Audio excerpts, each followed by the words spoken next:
দেখুন এই অঙ্কটি একদম সহজে আমি সিম্পলিফাই করে দিচ্ছি। ১,০০০ এর উপরে পাওয়ার হচ্ছে ৭ এবং ১০ এর উপরে পাওয়ার হচ্ছে ১৮। দেখুন এখানে ১,০০০ এর উপরে পাওয়ার যেহেতু ৭, আমি ১,০০০ কে আরো সহজ করতে পারি। যেমন ১০ এর উপরে পাওয়ার ৩। কারণ ১০ এর উপরে পাওয়ার ৩ মানে কি? ৩ টি ১০, ১০ গুণন ১০ গুণন ১০, যার উত্তর আসে ১,০০০। তাই না? তাহলে লেখা যায় কি? 10 টু দ্যা পাওয়ার কিউব এবং উপরে থাকতেছে কত? 7। এখন বাকি অংশ লিখে দিলাম। ১০ এর উপরে ১৮। দেখুন পাওয়ারে সবসময় গুণ হয়। যেহেতু এখানে ১০ এর পাওয়ার ৩ এবং উপরে আছে ৭। এই ৩ এবং ৭ কে গুণ করলে হবে কত? ১০ এর উপর ২১ ভাগ ১০ এর উপর ১৮। এইটাকে আমরা উপরে নিচে লিখতে পারি। ১০ এর উপর 21 ভাগ ১০ এর উপর ১৮। এখন এই উভয় অংশ থেকে এই ১০ কমন নিব এবং আমরা জানি কি সূচকের নিয়ম অনুসারে ভাগ থাকলে বিয়োগ হয়। তাহলে ১০ কমন নিলাম।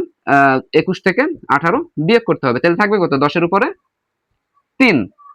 তাই না? 10 to the power cube equal to কত? ১,০০০। উত্তর ১,০০০।